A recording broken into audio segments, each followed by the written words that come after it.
नमस्कार, मैं नवीन कुमार। आइए डालते हैं एक नज़र आज की खबरों पर।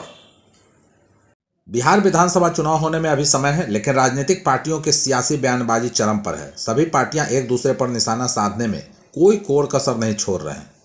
हद तो तब हो गई जब आरजेडी के ट्विटर हैंडल से बीजेपी को लेकर अपशब्द कह दिया गया।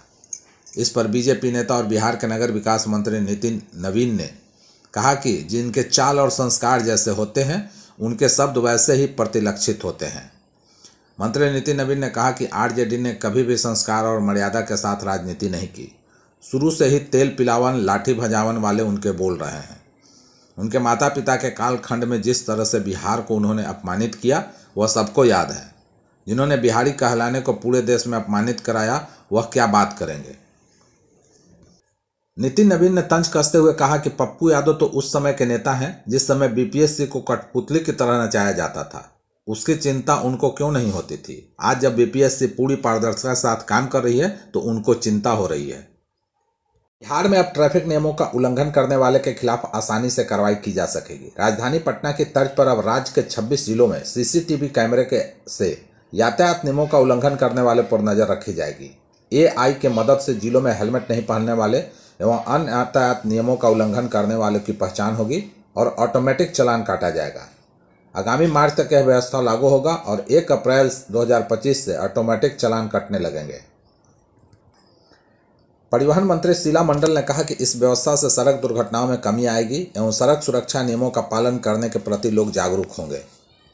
वहीं विभाग के सचिव संजय अग्रवाल ने बताया कि राज्य के 26 जिलों के 72 महत्वपूर्ण चौक चौराहे पर सीसीटीवी कैमरे से ऑटोमेटेड चालान जारी किया जाएगा। यह पहल राज्य के नागरिकों की सुरक्षा सुनिश्चित करने, सड़क दुर्घटनाओं में कमी लाने और यातायात के नियमों के पालन सख्ती से करवाने के उद्देश्य से की जा रही है।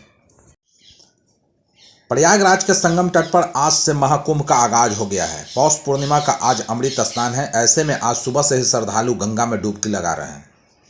दरअसल महाकुंभ 26 फरवरी तक चलेगा। इस दौरान करीब 1 करोड़ श्रद्धालु गंगा में डुबकी लगाएंगे। वहीं महाकुंभ के पहले स्नान पर सीएम योगी आदित्यनाथ ने ट्वीट कर बधाई दी है।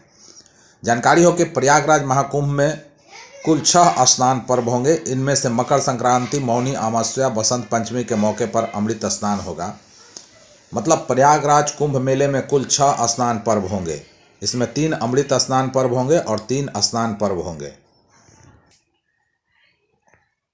इधर सीएम योगी ने ट्वीट कर कहा, पौष पूर्णिमा की बधाई। विश्व के विशालतम आध्यात्मिक एवं सांस्कृतिक समागम महाकुंभ का आज से तीर्थराज प्रयागराज में शुभारंभ हो रहा है। अनेकता में एकता की अनुभूति के लिए आस्था एवं आधुनिकता के संगम में साधना एवं पवित्र स्नान के लिए पधारे सभी पूज्य संतों, कल्पवासियों, श्रद्धालुओं का हार्दिक स्वागत है। बता दें कि 13 जनवरी से महाकुंभ का आगाज होने के बाद पहला अमृत स्नान 14 जनवरी 2025 को होगा। दूसरा अमृत स्नान 29 जनवरी 2025 को मौनी अमावस्या पर होगा। तीसरा अमृत स्नान पर्व 2 फरवरी 2025 को बसंत पंचमी के अवसर पर होगा। पांचवा स्नान पर्व 12 फरवरी 2025 को माघ पूर्णिमा पर होगा और आखिरी स्नान पर्व 26 फरवरी 2025 को महाशिवरात्रि पर होगा। इसी के साथ महाकुंभ का समापन होगा। पटना के मैरिन ड्राइव के किनारे कुर्जी के पास जन सुराज के प्रशांत किशोर के आमरण अनशन को लेकर पिछले 24 घंटे से कैंप सह अनशन स्थान बनाने का काम चल रहा था, लेकिन प्रशासन ने इस पर रोक लगा दी है। जिला प्रशासन ने पार्टी को सरकारी जमीन होने की जानकारी देकर आयोजन रोक दिया। हालांकि प्रशासन की ओर से कोई लिखित जानकारी नहीं दी गई है, लेकिन स्थानीय पुलिस ने मौके पर पहुंचे बगैर अनुमति के किसी प्रकार के आयोजन नहीं कराने को कहा है। पार्टी नेताओं ने कैंप बनाने का काम रोक दिया है। उधर देर शाम जन सुराज की ओर से प्रशासन को पत्र लिखकर आयोजन की अनुमति मांगी गई है। इससे पहले कुर्जी के पास कैंप स्थल बनाने के लिए टेंट शमियाना गिरा दिया गया था। जेसीबी से स्थल को समतल किया गया। पार्टी नेताओं का कहना था कि गांधी मैदान से हटाए जाने के बाद अनशन के कार्यक्रम को आगे बढ़ाने के लिए मैरिन ड्राइव का चयन किया गया था। इलाके में खेती करने वाले किसानों ने अपनी भूमि होने का दावा किया था। मामले में 2023 में सीओ के स्तर से किसानों को नोटिस दिया गया था। बिहार में भीषण ठंड के बीच मौसम विभाग ने बारिश का अलर्ट जारी किया है। मौसम विभाग के माने तो 12 और 13 जनवरी को बिहार के कई जिलों में बारिश हो सकती है, जिसके बाद ठंड बढ़ने के आसार हैं।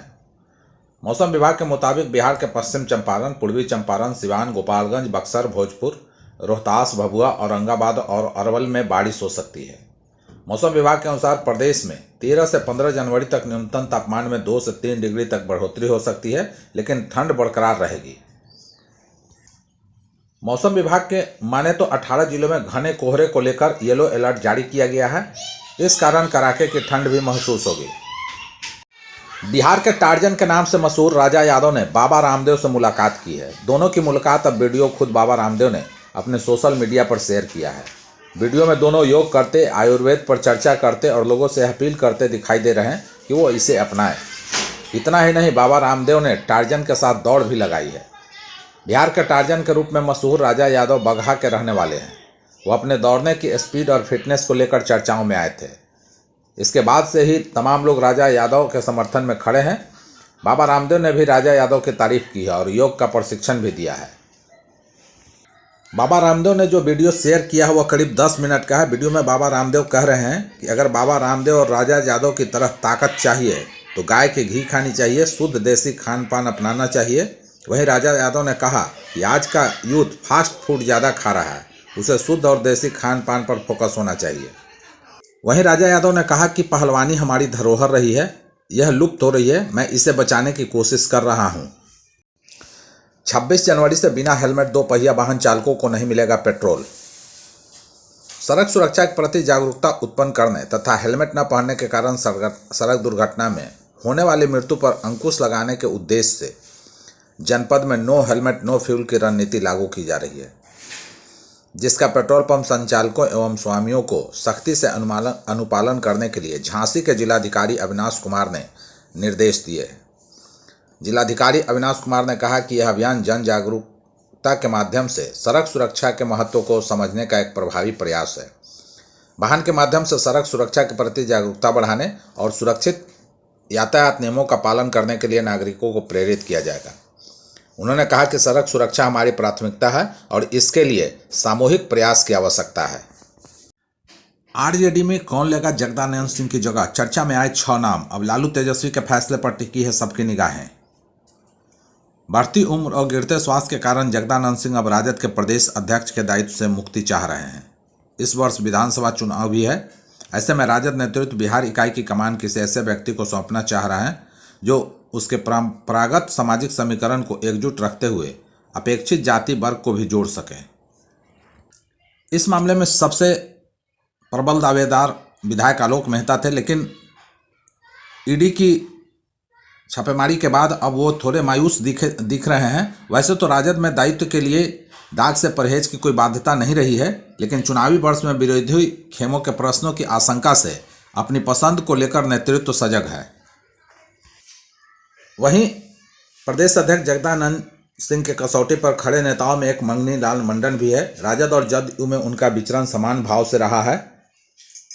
अपने माय समीकरण के प्रति राजद आज भी पूर्णतया आश्वस्त है, लेकिन इसके विस्तार के बिना सत्ता की प्राप्ति होने से रही। हालांकि सौम्य स्वभाव वाले आलोक मेहता पहली पसंद है, क्योंकि लालू परिवार से काफ़ी घनिष्ठता रही है और संसद से लेकर राज्य मंत्रिमंडल तक कामकाज का अनुभव भी औरंगा ईडी की ताज़ा तरीन कार्रवाई से है। लेकिन कोर्ट से दोषी सिद्ध होने तक दावेदारी अक्षुण्ण बताई जा रही है। विकल्प में प्रदेश के प्रधान महासचिव रणविजय साहू का नाम है, जो मोरवा से विधायक हैं। मोरवा उत्तर बिहार का अंश है, जहां वैश्य समुदाय के बीच राजद की कभी गहरी पैठ थी। साहू उसी समाज से हैं। उत्तर बिहार से ही कांटी के विधायक मोहम्मद इसराइल मंसूरी के भी नाम की भी चर्चा है। इनके अलावा मंत्री रह चुके कुमार सर्वजीत और शिवचंद्र राम भी दौर में बताए जा रहे हैं।